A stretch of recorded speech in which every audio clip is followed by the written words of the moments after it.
The opinions expressed on this program are those of the participants and do not necessarily reflect those of Cable 14, its sponsors, or its shareholders, Cogeco Cable, Shaw Cable, and Source Cable Limited.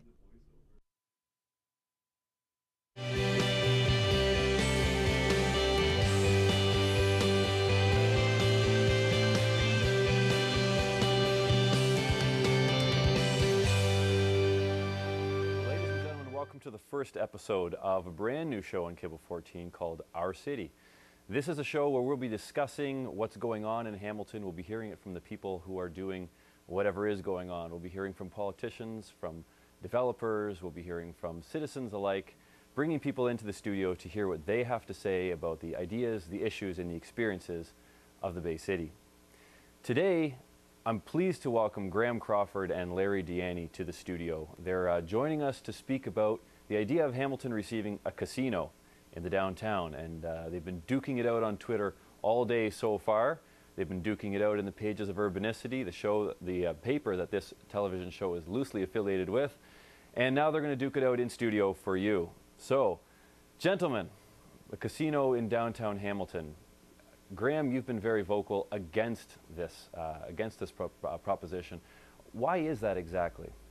Well, first of all, I mean, let me be clear that it's not a moral opposition because we've already got a casino. So concentration of more gambling up in Flamborough is fine with me. So my opposition is location, not whether or not we should have a casino.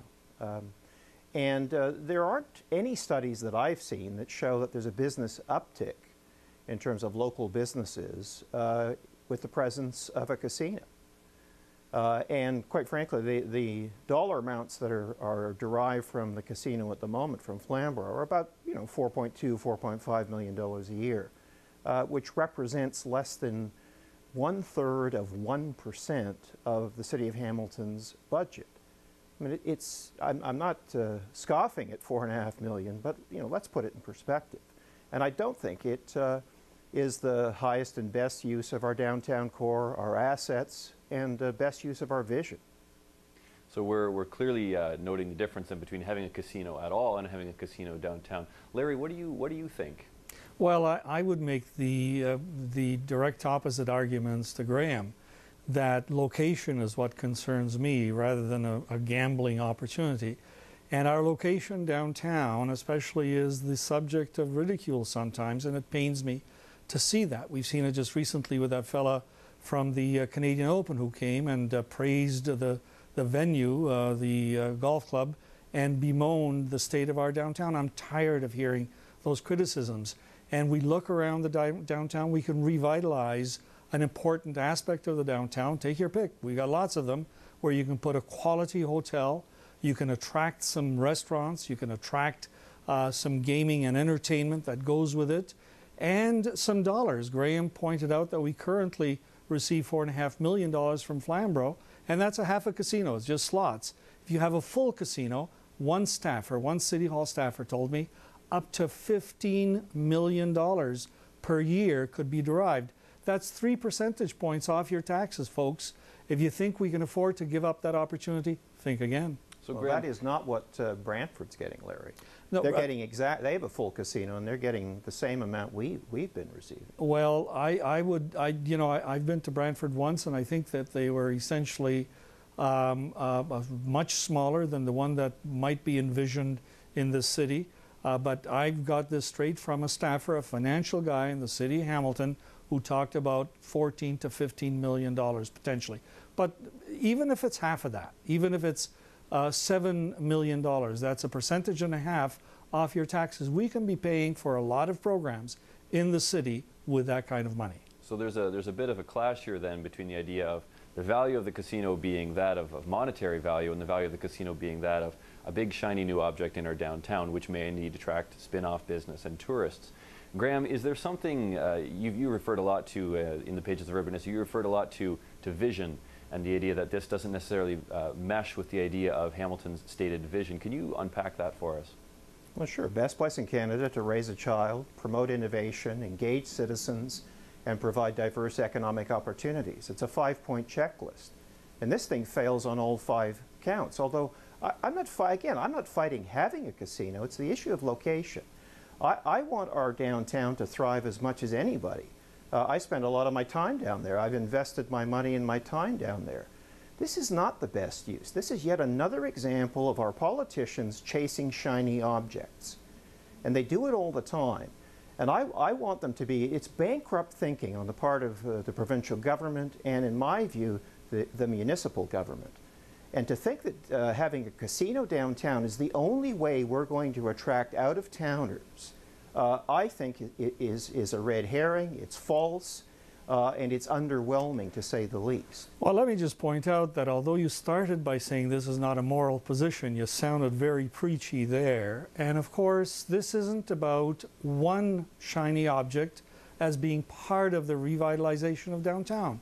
It's about yet another component that, when added to the waterfront, when added to the art scene, when added to the condo developments, when added to all of the attractions that make our downtown an interesting place, it would be another added bonus if we had a brand new hotel, if we had some quality entertainment, and if we had some gambling for those who wish to gamble.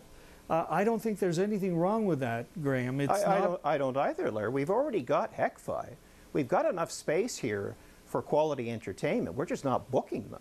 Well, and if that's you're because, telling me the only way we can get them is if you're allowed to gamble at the same time. No, but the reality is that casinos also attract entertainers. I mean, I've been to Niagara Falls and I've seen some of the bigger names in show business. Why? They don't come to Hamilton Why? as frequently because the casino organizes them. Because the casino can afford to overpay them.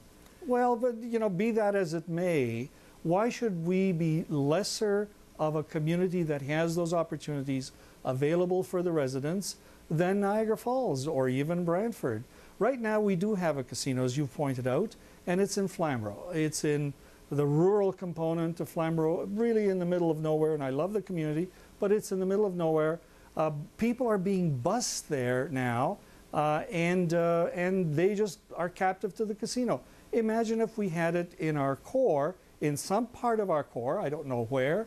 The Royal Connaught might be a site, the waterfront, where we spent $10 million buying some lands that it's all boarded up.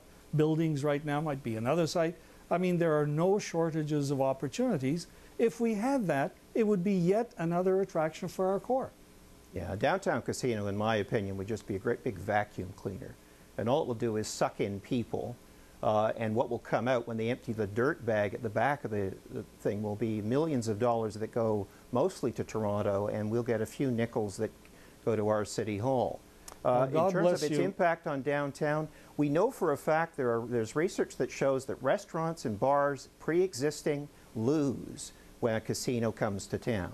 They close up because once people are inside, the whole experience is designed to keep you inside, to not let you go out. Do you think people are going to go lose some money and then check out some galleries, Larry? No, but there you go. You see, you're seeing the casino in these moralistic tones and terms. That's nothing moral. It's a fact. Well, the house always I'm going to just cut in for a moment here. There are clearly two very different views on this issue, and I hope the discussion can continue. We're totally out of time now on this segment here right now, but hopefully we can keep this debate going on Twitter. Hopefully we can keep it going in the pages of Urbanicity and the other publications in town. And evidently the landscape in downtown is changing, and that with a casino or not. And that brings us indeed to our next segment, which we'll be back with just after the break, talking about the changing landscape of downtown Hamilton and the rise of condos in downtown.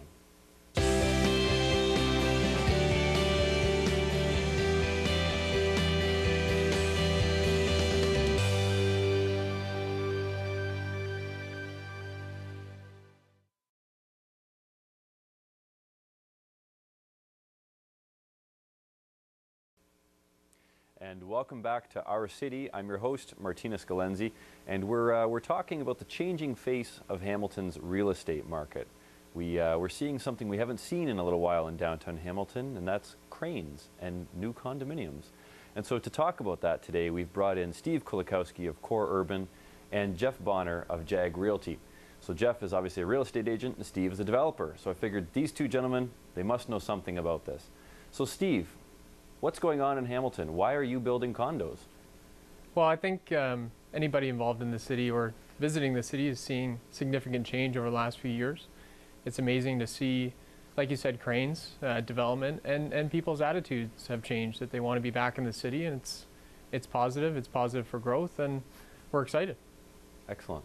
And you don't seem to be having any trouble selling condos either. They've moved quite well, I understand, at the new project, the Witten Loft, which is what you're working on right now. Witten's a very unique project. It's 36 units in the north end of the city, and we look at it as an iconic building for the future. It's right near the waterfront in the West Harbors. It's got beautiful views. It's right near James North, which is a fantastic up-and-coming area. So no, it hasn't been too difficult to sell because it's such a unique concept. That's good news.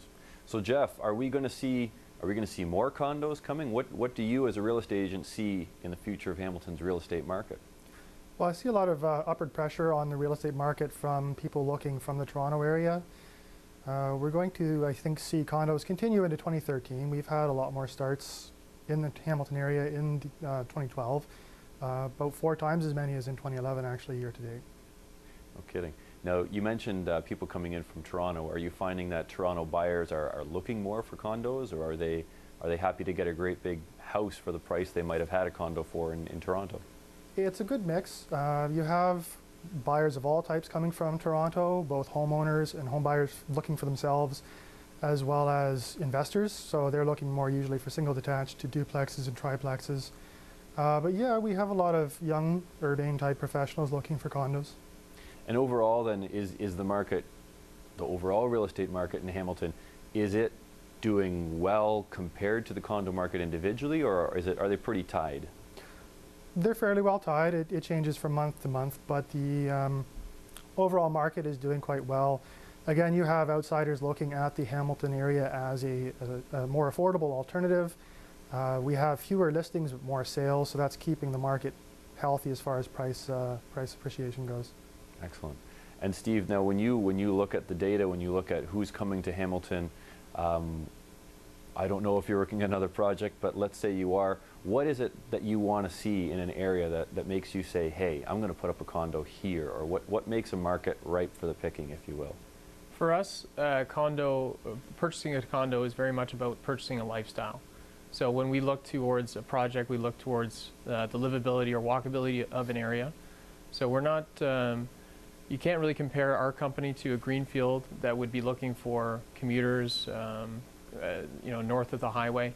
We look for neighborhoods that people can contribute to, and hopefully our projects will help contribute to the growth and the attractive neighborhoods that are out there. So with the Witten Lofts, again, James Street, the waterfront, that was an easy pick for us. And talking optics from Toronto, when you talk price point, James Street, water, I mean, these are things that people say, okay, are there hundreds of towers in this area now? And no, I mean, we're kind of the first mover in the area, but it certainly is an attractive place to invest.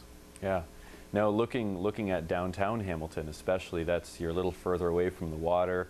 A lot of it's asphalt. A lot of people talk about how they don't want to go there because it's a little bit different from their previous experience in urban Dundas or Ancaster, perhaps. Do you see that condo market in the absolute core? I'm talking King William, John, that area. Do you see that coming up anytime soon? I think it's the next step of evolution. I think we have a lot of beautiful outlying areas in the city, but what we need to concentrate on is a positive core as well. There's a lot of people that are trying to push for two-way streets, which we believe would make a positive impact on the walkability, again, livability of what we think condo purchasers are looking for. Interesting. Now, Jeff, when you look at that area, are you seeing a demand for housing in the core, or are you seeing more in the periphery where perhaps the Witten Loft is closer to the water? I know Jeff Pakin's doing a project right now in Durand. Are you seeing demand in the center of the city, or is it more in the older, more established neighborhoods still? I think the core has some good potential. There are some stigma, and as Steve suggested, there are some issues to work through, such as the two-way conversion. of the streets downtown, make it a little more livable and walkable for the condo type owners. But yeah, I think all around you have the outlying areas as well, but the core does have some potential. Interesting. Now, both of you then would agree that ultimately downtown Hamilton is obviously changing, and that it seems that the future's relatively bright. So, as we look to City Hall for, you mentioned the issues of two-way street conversion, walkability, the livability of the downtown. What is it that we should be pushing for to encourage increased development and density? I can throw this over to Steve. From our perspective, the city's worked really well with us through the whole evolution of the Whitten Lofts and the Herkimer project as well. I think the private sector is really pushing the envelope in development. As you said, Jeff, there's so many more cranes here than there has been in the last few years. And I think that is because city staff is really doing a good job in promoting more projects, especially in economic development. But what we need is for the city to continue to do that and to keeping up with the private sector. So when we see all these investments going on, we have to continue to open the doors and to look for more private investors to come to the city and not hold them back or give them reasons to go somewhere else. We want to open the doors and say, yes, the city is open for business, and we hope that the city staff and the councillors are open for business as well, and try to promote and to do everything in their power to try to open the city up. Excellent. And Jeff, then you'll, as these investors and as these home buyers come to town, you'll hook them up. I'll be happy to help. Exactly. So we're going into our break again. Thank you for joining us, Steve and Jeff. Much appreciated.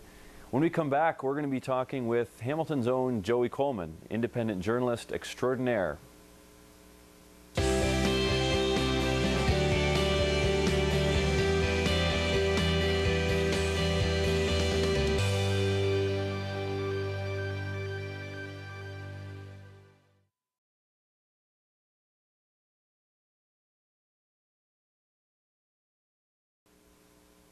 Welcome back to Our City. I'm your host, Martinus Geleynse. Today, we have the privilege of interviewing Hamilton's own Joey Coleman. So, a few years ago, Joey appeared on the scene armed with a smartphone, a whole lot of information, and a number of us kind of wondered, where did this guy suddenly come from? So we figured we'd ask. So, Joey, welcome to the program. Thank you for having me. Absolutely. So, tell us, who is Joey Coleman? Well, I'm a native Hamiltonian. Been living in the city for most of my life, with the exception of 1 year that I lived in Winnipeg. I'm a journalist, but really I'm just a nerd who likes being out there, knowing what's going on, and using technology to better connect people and information. Well, you certainly seem to be connecting people and connecting them with a lot of information. If you go onto Twitter, you're everywhere. You are at every scene. How do you manage to gather so much information? It's just being a nerd, one, and then two, being part of the community and being from the community. I've lived in most neighborhoods in the city. It's one of the advantages of my childhood is I moved around a lot, so I really got a chance to know a lot of Hamilton, and it's just being out there, knowing people. I'm only as good as my sources, and that's the case with every journalist, and I'm really fortunate that I enjoy such support in the community. Yeah, well, you do fantastic work. So, how did you get into journalism? How did you get interested in this particular field? To be honest, it was accidental. So when I left the military in 2004, one of the first things I did was went out and registered a website. And I had run my high school network back when I was in high school, so I'd always been very tech-oriented. And there was this new thing called blogging that was just taking off in 2004. And I thought, wow, this blogging programming really looks interesting. So I was more interested in the back end, not the writing, but I had to write in order to have something to work with.